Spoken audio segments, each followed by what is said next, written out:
మాణిక్య వీణాముకులాలయంతీం మదాలసాం మంజుల వాగ్విలాసాం మహేంద్ర నీలచ్యుతి కోమలాంగీం మాతంగ కన్యాం మనసా స్మరామి. ఓం ఐం వాగ్వాదిన్యై స్వాహ. మనకి పుట్టుమచ్చలు ఎవరికి ఎక్కడ ఉంటాయి, ఏ స్థానాల్లో ఉంటే ఫలితాలు ఏ విధంగా ఉంటాయి స్త్రీ పురుషులకు అనేటటువంటి దానికి మీద ఈ యొక్క తర్వాత 12 రాశుల వారిపైన ఈ పుట్టుమచ్చల ప్రభావం ఏ విధంగా ఉంటుందో ప్రొఫెసర్ డాక్టర్ మొలపూడి సత్యనారాయణమూర్తి నేను మీకు ఈ వీడియోలో తెలియజేస్తున్నాను. మొట్టమొదటిగా పురుషులందరికీ కూడా పురుష అంగం పైన కనుక పుట్టుమచ్చలు ఉన్నట్లయితే అదృష్టమా లేకపోతే ఈ యొక్క దురదృష్టమా అనేటటువంటిది చాలా మందికి తెలియనటువంటి అంశం. అది మరి పుట్టుమచ్చ లింగం పైన ఉన్నటువంటి ఇంచుమించు చాలా మంది వరకు కూడా ఎంత డబ్బు బాగా సంపాదించినప్పటికీ కూడా మరి వీళ్ళందరికీ కూడా ధన నష్టము అనేటటువంటిది ఏదో ఒక దశలో జరుగుతూ ఉంటుంది. అలాగే స్త్రీలకి ఈ యొక్క పెదవులపై పుట్టుమచ్చ ఉన్నటువంటి వాళ్ళు అదృష్ట జాతకులు అవుతారు.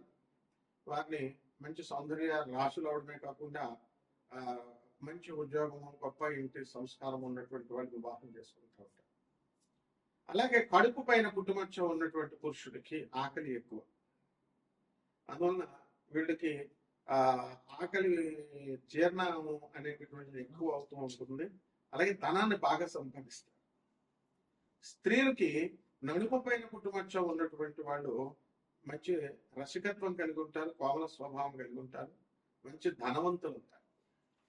అలాగే ఈ 2 కనుబొమ్మల మధ్య స్త్రీ పురుషులిద్దరికి కూడా పుట్టుమచ్చ ఉన్నటువంటి వాళ్ళు తీక్ష్ణ దృష్టి కలిగి ఉంటారు. అవతల వాళ్ళు ఎవరైనా సరే అటువంటి వాళ్ళని అంచనా వేసుకోగలుగుతారు, కీర్తిమంతులు ఉంటారు. అలాగే ఈ యొక్క ఉంగరము వేలు ఇదిగో ఇక్కడ దీనికి కనుక పుట్టుమచ్చ ఉన్నట్లయితే జీర్ణకోశ వ్యాధులు, గ్యాస్ట్రిక్ ప్రాబ్లమ్స్ రావడానికి అవకాశం ఉంది. ఈ చిటికిన వేల పుట్టుమచ్చ ఉన్నటువంటి వాళ్ళు వ్యాపార దక్షత కలిగి ఏ వ్యాపారాన్నైనా సరే చేసేటటువంటి వాళ్ళు ఉంటారు. ఇదిగో ఈ చూపుడు వేలు మీద దృష్టి వేలు ఉన్నటువంటి వాళ్ళు ఇతరుల యొక్క దోషాలని ఈజీగా గ్రహిస్తారు అండ్ కమాండింగ్ పవర్ అనేటటువంటి దానికి ఎక్కువగా. ఇదిగో ఇది శనివేలు. ఈ వేలు మీద పుట్టుమచ్చ ఉన్నటువంటి వాళ్ళు ఎక్కువ కష్టపడేటటువంటి స్వభావం కలిగి ఉంటారు. పాదాల మీద పుట్టుమచ్చ ఉన్నటువంటి వాళ్ళు తిరుగుడు చక్రాలు ఉన్నటువంటి వాళ్ళు, మా అరికాల్లో ఉన్నటువంటి వాళ్ళు కూడా గొప్ప ధనవంతులు అవుతారు. అలాగే ఎడమ తొడ పైన ఉన్నటువంటి వాళ్ళు వీళ్ళు మగసిరిగిని కలిగి ఉంటారు. అలాగే స్త్రీలకు కూడా తొడల పైన ఉన్నటువంటి వాళ్ళంతా కూడా మంచి సంపాదనా పరులు అవుతారు. అలాగే ఈ యొక్క శిరస్సు మీద స్కల్ మీద మనకి పుట్టుమచ్చ ఉన్నటువంటి వాడు మంచి సుడులు ఉంటాయి. 2-3 వివాహాలు అవడానికి కూడా అవకాశాలు ఉంటాయి. ఇకపోతే భుజము మీద పుట్టుమచ్చ ఉన్నటువంటి వాళ్ళకి మగవాళ్ళకి కుడి భుజము, ఆడవాళ్ళకి ఎడమ భుజం అనమాట. ఇటువంటి వాళ్ళకి అందరికీ కూడా మనకి ఏమవుతుందంటే చక్కగా భుజబలం కలిగి ఎక్కువ కష్టపడి ఎక్కువ సంపాదించడము ఇలాంటివన్నీ కూడా చేస్తారు. అలాగే ఈ దీనిపైన పుట్టుమచ్చ ఉన్నటువంటి వాళ్ళు ఎవరైనా సరే మంచి తీక్ష్ణమైనటువంటి జ్ఞానాన్ని కలిగి ఉంటారు. అండ్ ఎలక్ట్రానిక్స్ రంగంలో వీళ్ళు మంచిగా సక్సెస్ ఉంటారు. సాఫ్ట్వేర్ ఇంజనీర్లుగా రాణించాలి అని అనుకునేటటువంటి వాళ్ళకి చంకల్లో పుట్టుమచ్చ ఉండాలి. అలాగే డాక్టర్లుగా మరి ఇటువంటి వాళ్ళంతా కూడా వీళ్ళు అవ్వాలి అని అంటే కనుక మంచి కీర్తి ప్రతిష్టలు రావాలి అంటే మోచేతుల పైన, మోకాళ్ళ పైన. అలాగే మనకి ఇక్కడ కాయలాగా ఉంటుంది పుట్టుమచ్చ, కాయలాగా మంచి వ్యాపార దక్షత కలిగి మంచి బిజినెస్ మ్యాన్లుగా మంచిగా మారడానికి అవకాశం ఉంది. ఆ విధంగా ఈ యొక్క లెగ్స్, మోకాల క్రింద ఉన్నటువంటి కాళ్ళ పైన పుట్టుమచ్చ, మనం మోకాల మీద పుట్టుమచ్చ ఉన్నటువంటి వాళ్ళు చాలా మెకానికల్ ఇంజనీర్స్ గా, తర్వాత చక్కగా ఈ యొక్క ఇండస్ట్రీస్, ఐరన్ సంబంధమైనటువంటి ఇండస్ట్రీస్ నడపడానికి మంచి దక్షత కలిగి ఉంటారు. అలా మనకి ఈ యొక్క పుట్టుమచ్చలు అనేటటువంటివి మనం ఏమనుకుంటాం అంటే బ్లడ్ క్లాట్ అయ్యి ఇవన్నీ ఏర్పడ్డాయేమో అనేటటువంటి వాదన మనకి బాగా చదువుకున్నటువంటి వాళ్ళు ఉంటారు, వాళ్ళు అంటూ ఉంటారు కానీ అవన్నీ ఏం కాదు. పుట్టుమచ్చలు అనేటటువంటి వాళ్ళు పుడతారు, ఆయన మారిపోతారు, మోల్స్ చేంజ్ అవుతూ ఉంటాయి కూడా. ఇప్పుడు నాకు చిన్నప్పుడు ఇక్కడ చెస్ట్ మీద ఉండేది పుట్టుమచ్చు, అది మాయమైపోయింది. అలాగే చేతికి ఇక్కడ మధ్యలో ఉండేది నాకు పుట్టుమచ్చ, అది ఇప్పుడు పోయింది. అంటే మార్పు వస్తూ ఉంటుంది అనమాట. సో నా 10th క్లాస్ సర్టిఫికేట్స్ మీద ఇక్కడే ఉంటుంది. సో ఈ విధంగా మనకి పుట్టుమచ్చలు అనేటటువంటివి మీకు అదృష్టం వచ్చేటప్పుడు బాగా పెరుగుతూ ఉంటాయి, అలాగే దురదృష్టం వచ్చేటప్పుడు కొన్ని మాయమైపోతూ ఉంటాయి, కొన్ని కొత్తగా పుడుతూ ఉంటాయి. అందువల్ల మనము ముక్కు మీద పుట్టుమచ్చ ఉన్నటువంటి వాళ్ళు తీవ్ర కోపులే, వాళ్ళు దురుసు స్వభావంతో ఉంటారు. నాలుక మీద పుట్టుమచ్చ ఉన్నటువంటి వాళ్ళు ఏదంటే అది జరుగుతుంది అంటారు. అలాగే ఈ యొక్క పెదవుల పైన అంటే ఈ లిప్స్ పైన పుట్టుమచ్చలు ఉన్నటువంటి వాళ్ళు మోస్ట్ రొమాంటిక్ గా వీళ్ళు తయారవుతారు అన్నమాట. అలాగే ఈ యొక్క ఈ ప్లేస్ లో కనుక ఈ కళ్ళ క్రింద ఉన్నటువంటి వాళ్ళు వెగబాన్స్ గా మారడానికి అవకాశం ఉంటుంది. ఈ విధంగా మనకి ఈ పుట్టుమచ్చల శాస్త్రం అనేటటువంటిది పూర్వకాలం నుంచి వస్తుంది. దీని యొక్క స్వభావంతోనే మనకి ఈ వీటి యొక్క ప్లేస్మెంట్స్ ని బట్టే మనకి మన ద్వాదశ రాశుల వారి పైన ప్రభావం ఉంటుంది. డాక్టర్స్ గా చదువుకున్నటువంటి వాళ్ళు చాలా మంది నా స్టూడెంట్స్ మరి ఈ యొక్క హస్తరేఖలు చూసి చెప్పండి సార్, పుట్టుమచ్చలు చూసి చెప్పండి సార్ అని అడిగే వాళ్ళు చాలా మంది ఉన్నారు. Not simply basing on the horoscope. కాబట్టి మోడర్న్ సైన్స్ ని ఏన్షియంట్ సైన్స్ ని బ్లెండ్ చేసి మేము ఆధునిక మోడర్న్ సైన్స్ బ్లెండ్ చేసి చెప్తాము. కాబట్టి మీకు ఎవరికైనా సరే నాన్ కమర్షియల్ ఆస్పెక్ట్ తో మేము ఈ యొక్క రాశి ఫలాలను చెప్తున్నాం. దాని ద్వారా మీరు పూర్తి జాతకం తెలుసుకోవాలనుకునేటటువంటి వాళ్ళు మమ్మల్ని. వృశ్చిక రాశి, ఈ వృశ్చిక రాశి వారికి అందరికీ కూడా అర్ధాష్టమ రాహు అలాగే పంచమ శని గ్రహాలు మీకు ఉన్నాయని మనకు తెలుసు. అష్టమ కుళ్ళు జరుగుతున్నాడు ఇప్పుడు. అయితే ఈ యొక్క వృశ్చిక రాశి వారికి అందరికీ కూడా మీకు పిక్కల దగ్గర పుట్టుమచ్చలు, అలాగే ఫోర్ హెడ్ నుదుటి పైన పుట్టుమచ్చలు, అలాగే ఈ సైడ్ కి పుట్టుమచ్చలు అనేటువంటివి ఉంటాయి. రెండు పీరుతులు జాయిన్ అయ్యే సెంటర్ లో మీకు ఈ పుట్టుమచ్చలు ఉన్నటువంటి వాళ్ళు ఈ వృశ్చిక రాశిలోకి వస్తారు.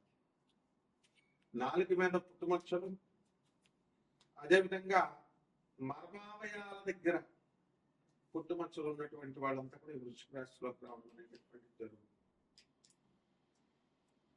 అసలు ఈ యొక్క వృశ్చిక రాశి వారికి అందరికీ కూడా ఆదాయాలు దివ్యంగా భవ్యంగా ఉంటాయి. వాళ్ళు అందరికీ కూడా కొత్త కొత్త స్నేహితులు తయారవుతారు. పాత వాళ్ళని మర్చిపోతారు. ఈ సంవత్సరం అంతా కూడా నూతనంగా కొన్ని లావాదేవీలు అనేటటువంటి కొత్త వాళ్ళు కనుక మీకు మంచోళ్ళు కాకపోతే మీరు ప్రాబ్లమ్స్ లో పడతారు. కాబట్టి పాత కొత్త అని కాదు, అక్కడ ఎవరు మంచివాళ్ళు అనేటటువంటి వాళ్ళతో మీరు తిరగాల్సినటువంటి అవసరం ఉంది. అలాగే వ్యాపారాల దగ్గరకు వచ్చేసరికి లెదర్ ఇండస్ట్రీ, లెదర్ బెల్ట్లు, చెప్పులు, సినిమా ఫీల్డ్, కంప్యూటర్ బిజినెస్లు, కిరాణా షాపులు, electronics equipment, cameras, laptop sales and services, cell phones, ఇలాంటి బిజినెస్లు బ్రహ్మాండంగా ఉంటాయి. అలాగే రియల్ ఎస్టేట్ వ్యాపారాలు కూడా మీరు సూపర్ గా సక్సెస్ అవడానికి అవకాశం ఉంది. ఈ రాశి వారిద్దరు కూడా ఎక్కువగా మంత్రశాస్త్రాన్ని మదించిన వాళ్ళు అవుతారు. చాలా బాగా నేర్చుకోవాలని, చదవాలని ఉంటుంది. అలాగే ఈ ఆధ్యాత్మికంగా ఎదగాలి అనేటటువంటి తపన ఈ రాశి వారికి ఎక్కువగా కనబడుతుంది. ఈ రాశి వారందరూ కూడా చక్కగా అనేకమైనటువంటి విజయాలు మీరు సాధిస్తారు ఈ సంవత్సరం 2020. ఏమంటే నేను అమెరికా మా పేరెంట్స్ పంపించారండి, నేను చదువుకుంటున్నాను మాస్టర్స్ డిగ్రీ, కానీ అక్కడ నేను లివింగ్ ఇన్ రిలేషన్స్ తో 2-3 అమ్మాయిలతో ఉంటున్నాను 1 by 1. అండ్ కాంట్రాక్ట్స్ అవుతుంది వాళ్ళ అభిప్రాయాలు, నా అభిప్రాయాలు ఏదో రకంగా. దాంతో మళ్ళీ మేము విడిపోవడము ఇవన్నీ కూడా జరుగుతున్నాయండి. అండ్ చాలా మంది స్టూడెంట్స్ అందరూ కూడా పెద్దవాళ్ళు చేయడం అనేటటువంటి జరుగుతుంది. ఈ యొక్క పరిస్థితి వ్యామోహంలో మా భర్తలంతా కూడా తిరుగుతున్నారండి. మాకంటే కూడా వాళ్ళే ఎక్కువగా కనబడుతున్నారండి, ఎక్కువ రెస్పెక్ట్ ఇస్తున్నారండి, చాలా వ్యామోహంలో ఉందండి అని బాధపడేటటువంటి వాళ్ళు చాలా మంది వృశ్చిక రాశిలో ఉన్నారు. అటువంటి వాళ్ళు మీరు బాధపడాల్సినటువంటి అవసరం లేదు. మీరు చక్కగా నెమలి పెన్షన్ తీసుకొని ప్రతిరోజు కూడా ఆ నెమలి పెన్షన్తో ఓం నమో భగవతే వాసుదేవాయ అనేటటువంటి మంత్రాన్ని రాయాలి. ఓం నమో భగవతే వాసుదేవాయ, ఓం నమో భగవతే వాసుదేవాయ, ఓం నమో భగవతే వాసుదేవాయ, ఓం నమో భగవతే వాసుదేవాయ, ఓం నమో భగవతే వాసుదేవాయ, ఓం నమో భగవతే వాసుదేవాయ, ఓం నమో భగవతే వాసుదేవాయ, ఓం నమో భగవతే వాసుదేవాయ అంటూ ఈ మహామంత్రాన్ని మీరు నెమలి ఏకతో రాసుకోండి, జపించండి. అదేవిధంగా మనకి 21 దీపాలతో 21 ప్రమిదల్లో ఒక్కొక్క ప్రమిదలో ఒక్కొక్క ఒత్తు చొప్పున పెట్టుకొని చక్కగా గురుదేవుడైనటువంటి దత్తాత్రేయ స్వాముల వారిని కానీ దక్షిణామూర్తిని కానీ మీరు నమస్కారం చేసుకుంటూ పూజ చేసుకుంటూ ఆ తర్వాత చక్కెర పొంగలి, పులిహార ఇటువంటి నైవేద్యాలన్నీ కూడా మనకి చక్కగా తీసుకొచ్చి వారికి అందరికీ కూడా పెట్టినట్లయితే, అలాగే పేదవారికి, అనాథ పిల్లలకి, మరి ఈ యొక్క సాధువులకి, వికలాంగులకి పెట్టినట్టయితే బ్రహ్మాండంగా ఉంటుంది. అండ్ రావి చెట్టు చుట్టూ కానీ మేడి చెట్టు చుట్టూ కానీ ప్రదక్షిణాలు చేసుకోవాలి. రావి చెట్టు అయితే కనుక శనివారం, ఈ యొక్క మామూలు అత్తి చెట్టు అంటే ఈ యొక్క దత్తాత్రేయ దగ్గర ఉంటాయి, అది మేడి చెట్టు అయితే దానికి ప్రదక్షిణాలు 108 సార్లు దత్తాత్రేయ ఆయన మహా అంటూ ప్రదక్షిణలు కనుక చేసుకున్నట్లయితే సమస్త పనులు మీకు అయిపోతాయి. సమస్త కష్టాల నుంచి మీరు బయటపడిపోతారు. శుభమస్తు.